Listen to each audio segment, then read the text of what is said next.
Bueno, primero, buenos días. Traje un material para poner en contexto de que en algún momento, este, hay indicadores de la problemática del agua y son tan evidentes que pasan desapercibidos. El volcán Popocatépetl. Yo cuando llegué a Puebla, hace 40 años, así veía el Popocatépetl. Hoy, si me hace favor de darle una, hoy vemos el Popocatépetl prácticamente sin agua. Y esta parte de lo que está sucediendo también trae reflejos en la problemática de ciudades, en el campo, en la industria, porque el agua es estratégica y se considera como un sector estratégico horizontal, porque está en diferentes sectores, y vertical, porque es vida. Pero esto debe de tener un concepto que se llama identidad. El concepto de identidad es un concepto hídrico, histórico, y ahí les puse una imagen de Tenochtitlan, porque todos tenemos la imagen de Tenochtitlan en medio de un lago, pero había 200,000 personas, 200,000 personas en el lago, y a ver si con había 200,000 personas viviendo en Tenochtitlan y 2 millones de personas viviendo en los alrededores. De acuerdo con cómo ahora entendemos el lago estaría contaminado, ya lo habríamos secado y tendríamos problemas fuertes. Pero en Tenochtitlan tuvieron 200 años de desarrollo y no tuvieron esa problemática. ¿Por qué? Porque tenían identidad con su territorio. Sabían dónde estaba el agua dulce, dónde estaba el agua salada, y tenían el concepto de sustentabilidad, de ecología, integrados dentro de su territorio, dentro de su cultura. La siguiente, por favor.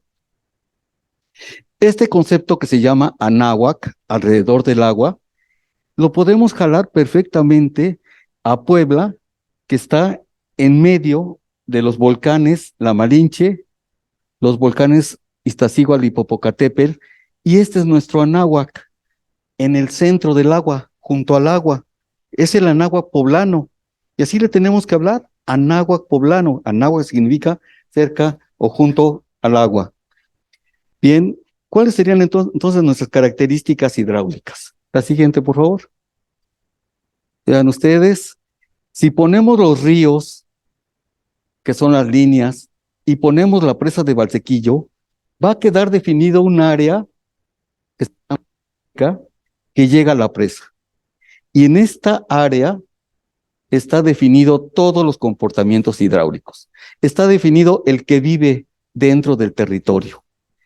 Tiene bosques, terrenos agrícolas de temporal, de riego, y observen ustedes de manera impactante, de color magenta, la zona urbana.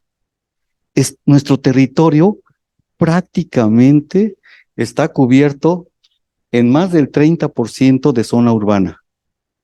Tenemos zonas agrícolas que consumen bastante agua, y las zonas de bosque en el Iztaccíhuatl y en la Malinche prácticamente las hemos desaparecido. Y eso es un problema del agua. Pero no lo ubicamos así. Cuando nosotros empezamos a medir el agua, empezamos a ver, ay, la siguiente, por favor, es que ya como que se regresó o la regresé.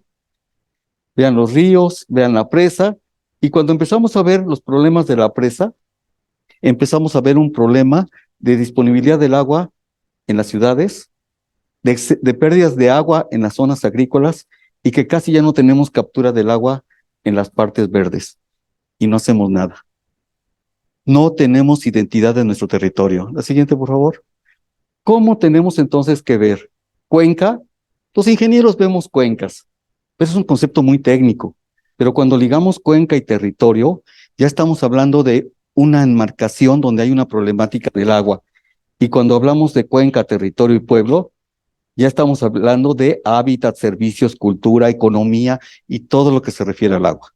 Tenemos que pensar en cuenca, territorio y pueblo. Tenemos que pensar en territorios con identidad hídrica. Ver el problema no de la ciudad de Puebla, ver el problema dentro del territorio hídrico en que está la ciudad de Puebla. La siguiente, por favor. Pero aún así, aunque ponemos la presa, hay tres partes importantes. Tlaxcala, a partir de este punto donde llega el Zahuapan, la parte que de San Martín Texmelucan y la parte de Puebla.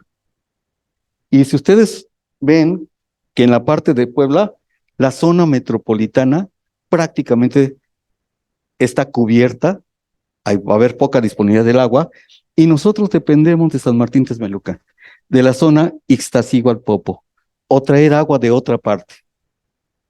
Pero para nosotros San Martín Texmelucan está allá, incluso Tlaxcala, que está en la parte de arriba, como que es otra problemática. No, estamos ligados estas tres partes en la problemática del agua.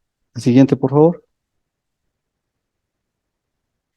Pero si esto lo vemos en el estado de Puebla, es una pequeña partecita donde estamos, cerca de 2.4 millones de personas, que es este color, dentro de la zona roja que se llama de la cuenca del Balsas y que nos dicen que el agua está vedada, que ya no hay disposición de agua para cuestiones agrícolas, industriales, incluso hasta de uso público. Cuestionan que uno perfore pozo para darle a una ciudad. Es una zona de veda. Pero cuando vemos la zona de veda en la región del Balsas, un pedacito, solamente un pedacito. Esto significa que, aquí lo puse en círculos, prácticamente en este pequeño círculo estaría nuestra problemática de la zona metropolitana de Tlaxcala y de San Martín Texmelucan. Y así tenemos que empezar a resolver los problemas. En territorios, dentro de un contexto regional. Y que también las instituciones y el Estado piensen de la misma manera. La siguiente, por favor. Pues bien, espero que con estas imágenes me voy a centrar a cuál es la problemática que tenemos. Voy a hablar de la zona en que estamos, que se llama Alto Toyac, definido como de la presa de Valsequillo hacia la parte de arriba. Y primero quisiera tocar un tema, si gustan ustedes, ya fuera de lo que es la exposición, cambio climático. Es una cosa que a nosotros nos preocupa y a los ingenieros nos debe de ocupar. El cambio climático y observado por la universidad en un trayecto de 100 años, veían que aumentaba la temperatura, que ha aumentado la temperatura 1.5 grados. Y ese cambio de temperatura de 1.5 grados, hoy lo estamos observando en un periodo de 20 años. O sea, lo mismo que sucedió en 100 años, lo estamos viendo en 20 años. Y eso, para mí, es un factor importante del cambio climático, porque a mayor temperatura, mayores consumos de agua. A mayor temperatura, las plantas van a extraer, la evaporación se va a ir, vamos a perder más agua, las ciudades van a pedir más agua y va a haber menos disponibilidad de agua. El otro factor de cambio climático es precipitación. En el observatorio de la universidad, en 100 años, vieron que se habían perdido cerca de 60 o 70 milímetros. ¿Sí? Menos de 1 milímetro por año. La proyección que nosotros tenemos al año 2050, con respecto del 2010 al 2050, es que vamos a perder cada año una tendencia de 2 milímetros por año. Y 2 milímetros significa 2 litros por metro cuadrado. Mayor demanda de agua, menos agua que va a entrar a nuestro territorio. Y son aparentemente números pequeñitos, pero tienen una gran influencia en la parte de agua potable, de riego y de zona industrial. Y eso lo estamos viendo en el Popocatépetl. Se está incrementando la temperatura. Lo estamos viendo. Ese es nuestro indicador. Entonces, tenemos que hacer acciones de mitigación. Y ahí los ingenieros tenemos que retener el agua en las cuencas, se tiene que reforestar y tenemos que hacer un uso eficiente y racional del agua en las ciudades, pero en todo el territorio.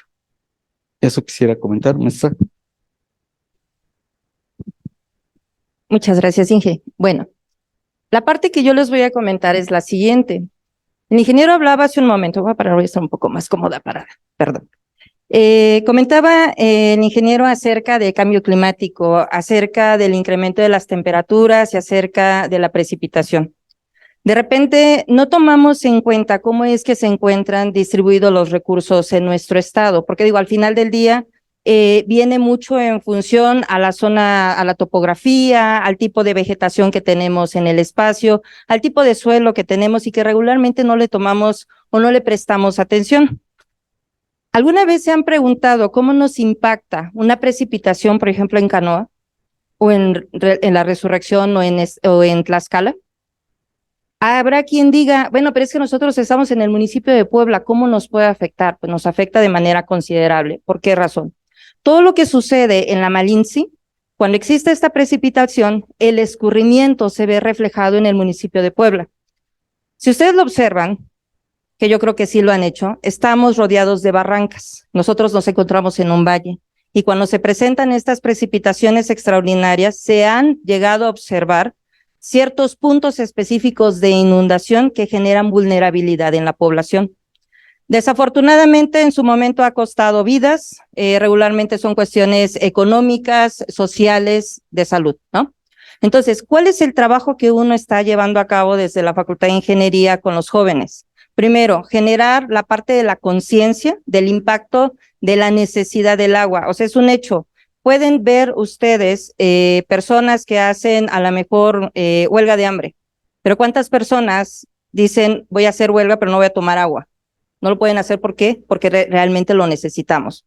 Entonces, con los jóvenes se está trabajando en la parte de la concientización de la necesidad del agua y sobre todo porque necesitamos más ingenieros que tengan la visión, que tengan la preparación técnica, sobre todo, que tengan las herramientas para diseñar las estructuras hidráulicas necesarias que necesita la población. Y no me refiero nada más a nivel municipio, porque los estamos preparando para cualquier entorno en el cual ellos se encuentren.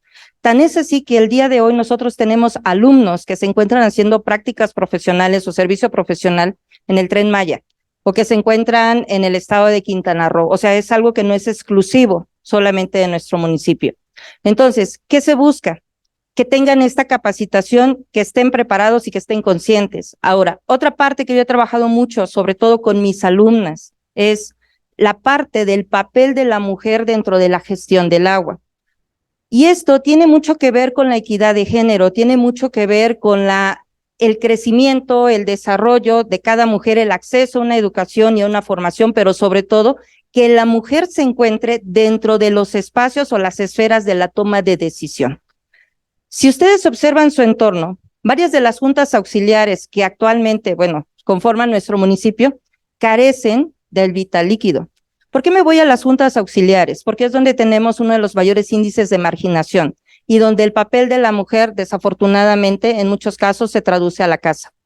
¿Cuántas veces se acercan y le preguntan a esa persona o esa madre de familia que lleva el crecimiento de su familia, vamos? ¿Cuántas veces le preguntan, oye, cuánta disponibilidad de recurso tienes? ¿Cuánto tiempo utilizas para poder tener ese recurso contigo? ¿O qué estrategias son las que tienes que implementar? Y es ahí donde nosotros tenemos que voltear. ¿Por qué? Porque al final del día, ellas son las que saben cómo es que tienen que administrar ese recurso, ¿vale?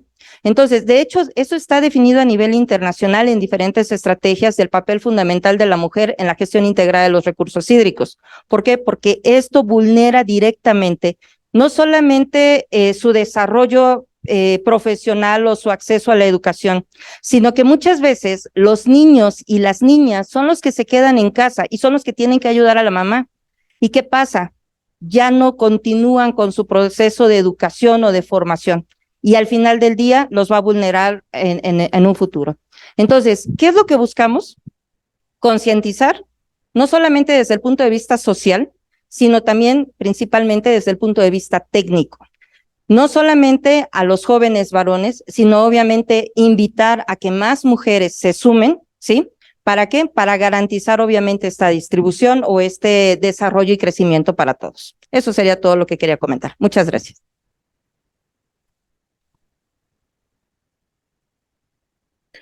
Muchas gracias a la catedrática de Ingeniería Civil de la UAP, de la ingeniera Samantha Gabriel, y al ingeniero especialista en Ingeniería Hidráulica, Cersa Solís Gómez, quienes conforman el Comité Técnico del Agua en el Colegio de Ingenieros Civiles del Estado de Puebla.